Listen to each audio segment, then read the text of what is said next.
Parce que chaque semaine qui commence est un nouveau départ, j'avais envie de vous lire une histoire. Alors cette fois, je vous propose le champagne comme un bijou ce dimanche soir. Il était une fois l'or liquide de Florence, la fondatrice du champagne, Marguerite Guyot.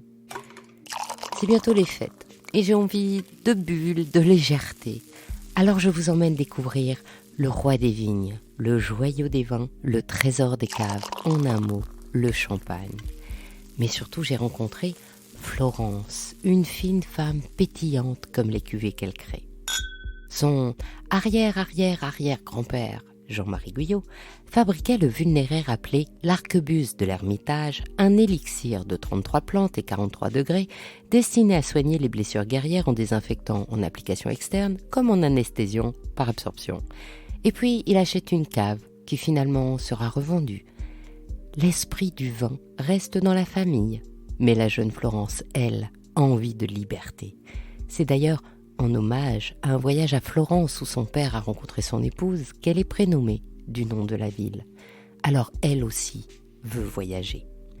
Guide du routard pour tout bagage, elle atterrit au Colorado et puis bagnode de job en petit boulot, de l'Arizona à la Californie, de San Diego à Las Vegas, de San Francisco à Hawaï, puis Washington. Au bout de 2 ans, elle maîtrise parfaitement la langue. Elle est déjà trilingue, français, italien, anglais, et il lui semble que maîtriser l'espagnol serait une bonne idée. Direction Barcelone, où l'univers des spiritueux la rejoint. Elle travaille pour le rhum Negrita qui lui demande de mettre en scène les cocktails.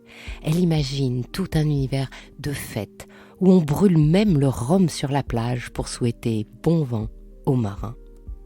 Quand l'aventure se termine, elle rentre en France. Que faire ? Son expérience de l'animation la conduit dans les salons, où elle se propose comme interprète. Après tout, elle maîtrise 4 langues. Et puis, c'est la commercialisation qu'elle apprend, à la dure école des expositions. Elle est payée à la commission et son patron lui inculque que la vente est toujours possible jusqu'au dernier client présent. Et un jour, tout s'aligne. C'est la journée du champagne organisée par le CIVC, le Comité interprofessionnel du vin de Champagne.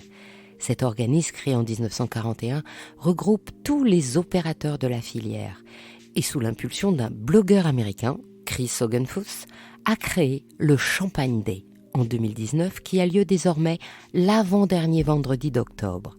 C'est un événement, alors c'est bien ce qu'aime Florence et en plus elle est en Italie à ce moment. C'est un signe. Elle intègre une belle maison familiale dont elle va faire exploser le chiffre d'affaires en 7 ans.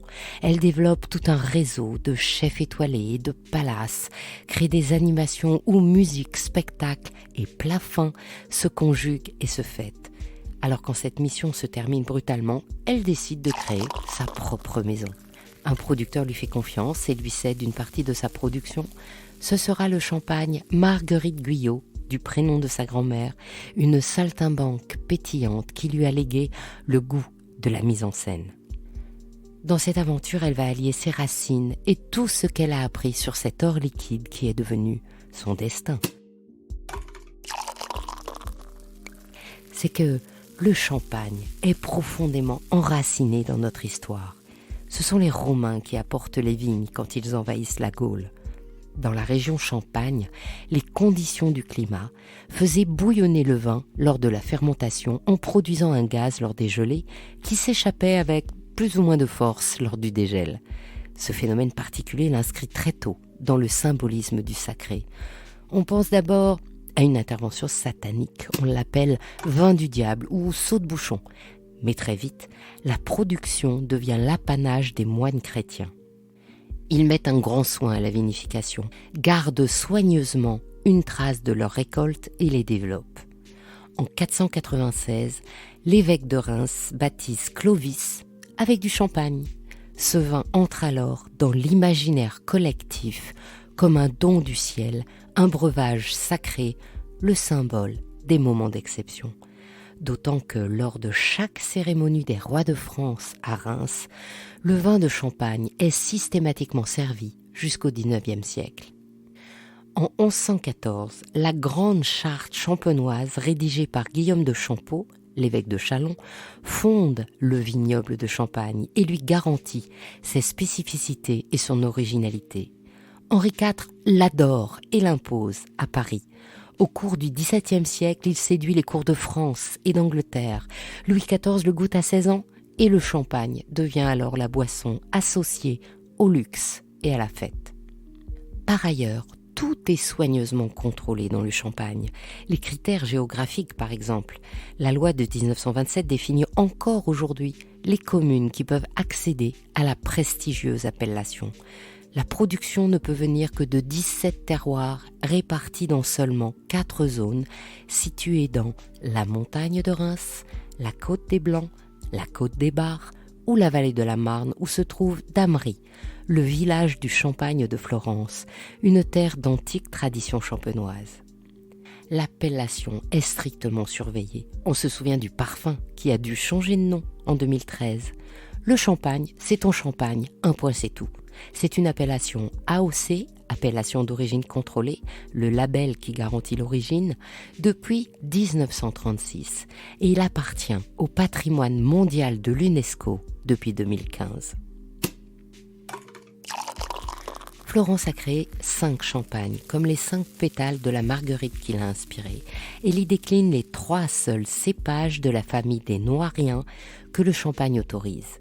Il y a le chardonnay, un raisin blanc qui donne un vin frais et délicat. Florence lui a dédié la cuvée Séduction avec l'étiquette Marguerite blanche en symbole de pureté.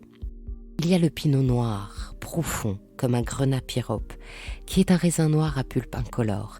Il donne un champagne blanc, car les pots n'ont pas le temps de teinter le jus lors du pressurage. Florence a créé avec ce cépage une marguerite rouge qu'elle a appelée la cuvée Passion. Il y a le meunier, un autre raisin noir, mystérieux, comme une spinelle incarnat, un peu plus tardif que le pinot noir et plus fruité. Le village de Damery est en plein milieu des cépages de meunier. Florence lui a dédié la cuvée Désir, plus charnelle, et lui a décerné un pétale vert. Par rapport à la fabrication d'un vin, l'élaboration du champagne présente 7 caractéristiques. Cueillette manuelle, pressoir spécifique, assemblage, deuxième fermentation en bouteille, remuage, dégorgement et dosage et un temps de maturation minimum. La cueillette manuelle permet la sélection des raisins. Pas question qu'un grain soit trop mûr, à la différence des vendanges tardives qui forment des vins plus liquoreux. En ce qui concerne le pressurage, chaque cru est identifié selon la date et l'heure de la cueillette. Chaque pressurage est effectué de façon distincte pour préserver au maximum la traçabilité de leur origine et permet de créer des mares homogènes, issues du même cépage et de la même parcelle. C'est très surveillé et les centres de pressurage sont agréés. Pour obtenir un champagne rosé, c'est avant cette étape du pressurage qu'on laisse macérer les raisins à peau noire préalablement égrappés pendant 24 à 72 heures en cuve pour donner au jus cette couleur si tendre allant de la morganite à la rubellite. Après, c'est l'étape de la fermentation, commune à tous les vins, les tranquilles comme les pétillants en cuve. D'habitude, cette première fermentation dure 15 mois. Florence préfère les laisser dormir en cave, c'est ce qui donne une vraie maturité à sa production. Mais ce qui différencie le champagne, c'est la double fermentation qui se passe en bouteille. Et c'est ça qu'on appelle la méthode champenoise. Mais avant, il y a l'étape cruciale de l'assemblage. Il s'agit de créer un cru sublimé par différents cépages, comme un chef d'orchestre installe une harmonie entre ces différents instruments. Pour la marguerite or, Florence a assemblé dans cette cuvée extase des chardonnays sélectionnés sur 3 villages grands crus, Chouilly, Cramant et Auger. C'est un blanc de blanc, parce qu'il ne contient que des raisins blancs. Il est millésimé, ce qui veut dire, suivant le comité Champagne, qu'il conserve l'expression unique d'une année remarquable, comme chaque diamant. Pour sa marguerite rose à la précieuse couleur paparaccia, Florence a assemblé 30% de pinot noir, de chardonnay, de pinot meunier et 10% de coteaux champenois, un pinot meunier affiné en fût de chêne, un vrai bouquet que Florence a nommé Fleur de Flot. Après l'assemblage, il y a la deuxième fermentation en bouteille, la particularité du champagne. Les bouteilles sont alignées et gentiment inclinées la tête en bas, 24 à 36 mois. Florence les laisse 5 ans. Doucement, les dépôts naturels retombent dans le goulot et tous les jours, on tourne les bouteilles d'un quart de tour. C'est le remuage. C'est comme ça que le champagne fabrique ses jolies bulles et mature son goût. Lors de l'étape suivante, on enlève les dépôts. Pour cela, on gèle brièvement le col de la bouteille, on décapsule et les impuretés emprisonnées sont enlevées d'un geste vif qu'on appelle dégorgement. Alors il manque un peu de liquide pour remplir la bouteille. Pour combler, on rajoute la liqueur. C'est un vin de réserve qui va donner la personnalité au champagne. En Champagne, chaque année, depuis 1938, une partie de la vendange présentant un bon potentiel d'évolution est conservée par les vignerons ou les maisons. C'est cela qu'on appelle le vin de réserve. Ils sont associés au vin de l'année en cours et suivant leur stockage, ils offrent souvent des arômes et des saveurs particulières qui complexifient la création de la nouvelle cuvée. Bien entendu, les vins de réserve utilisés pour le champagne doivent être de même nature que celui utilisé dans la bouteille. Cette dernière opération est très importante car elle joue sur toutes les nuances des saveurs et des arômes et détermine le goût du champagne comme une signature unique, un vrai poinçon de maître. Après, on attend généralement 3 mois pour que la liqueur se fonde bien dans le champagne avant de leur coller son étiquette et de le commercialiser. Florence attend 9 mois. Elle trouve qu'il faut bien ce temps pour que les saveurs s'harmonisent, que le champagne ne soit pas trop masculin et pour que, comme elle dit, les papilles s'éclatent. Mais avant de faire la fête, le champagne met ses habits de soirée. Après le dégorgement, on enfonce par compression le fameux bouchon de liège écrasé au bout qui lui donne sa forme de champignon. Ce bouchage, en force, permet de s'assurer qu'il ne sautera pas avant que vous l'ayez décidé. Et puis on met le muselet, cette plaque en fer blanc maintenue par un fil de fer préformé. C'est une invention du docteur Jules Guyot brevetée en 1844. Le muselet est devenu le bijou du champagne. Ces collectionneurs passionnés se retrouvent sous la dénomination de placo-musophilie. Et enfin, la bouteille s'enroule dans son étiquette. Florence est inspirée du tableau « La femme à la marguerite » d'Alphonse Mucha, en dédicace à sa grand-mère, a imaginé une écriture inspirée de Mozart en référence au spectacle et a choisi une forme de montgolfière en souvenir de ses voyages. Le tout figure un pétale.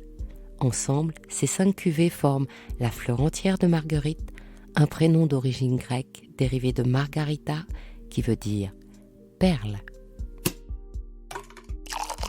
Maintenant, il ne reste plus qu'à savourer. Et avant de goûter cet or liquide, choisissez bien votre verre. La coupe est aujourd'hui boudée par les œnologues qui lui reprochent sa trop grande surface qui accélère le dégazage et perd les arômes. Pourtant, je garde une tendresse infinie pour ce verre qui aurait, dit-on, été moulé sur le sein gauche parfait de Madame de Maintenon, la favorite de Louis XV. D'autres prétendent que ce serait sur celui de la reine Marie-Antoinette, l'épouse de Louis XVI, ou encore celui de la princesse Pauline Borghese, la sœur préférée de Napoléon. Qu'importe, au fond j'adore cette légende. Pour admirer la longue remontée des bulles, il faut une flûte. Personne ne sait ce qui l'a inspiré, mais on sait que ce sont les Anglais qui ont créé ce verre long et étroit de col vers 1750, et justement pour déguster à petites gorgées le vin pétillant. Il y a aussi le pomponne, un verre sans pied devenu l'emblème de l'ordre des coteaux de Champagne qui se tient par un anneau, une boule ou une olive en verre.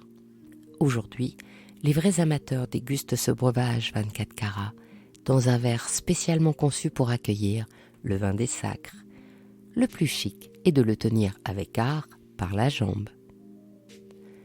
Pour ouvrir votre précieuse bouteille, vous pouvez, tout en délicatesse, ôter le bouchon avec le plop, annonciateur de la fête, ou carrément sabrer le champagne. L'année qui vient s'annonce dans toutes ces incertitudes, comme ces promesses, et mérite bien ce baptême au champagne. Ainsi se termine cette histoire de l'or liquide de Florence, la créatrice du champagne Marguerite Guyot. Je suis Anne Desmarais de Jotan et je donne une voix au champagne et aux bijoux. Et si vous aussi, vous avez envie de faire parler votre maison, je serai ravie de vous accompagner pour réaliser votre podcast de marque ou vous accueillir en partenaire dans mes podcasts natifs. Le podcast « Il était une fois le bijou » est en pleine préparation de son nouveau thème et je brûle d'impatience de vous le dévoiler. Mais il faudra attendre encore un peu. Notre prochain rendez-vous sur le podcast Brillante sera le 19 décembre et je recevrai Muriel Piazeur, la fondatrice du salon et de la plateforme Precious Room by Muriel Piazeur. Ce sera le dernier podcast de 2021 et je reprendrai le micro le 16 janvier après une petite pause. En attendant, la semaine prochaine, je vous retrouverai sur ce podcast, Le bijou comme un bisou, pour vous parler d'espace et des météorites joaillères de SpaceFox. Pour ne manquer aucun de nos rendez-vous du dimanche autour du bijou, abonnez-vous à chacun de ces 3 podcasts sur votre plateforme d'écoute préférée et encouragez-moi en partageant l'épisode sur vos réseaux sociaux. Si vous êtes sur Apple Podcast ou YouTube, mettez de jolis commentaires. C'est ce qui permet de référencer les podcasts. À dimanche pour votre prochaine histoire de bijoux.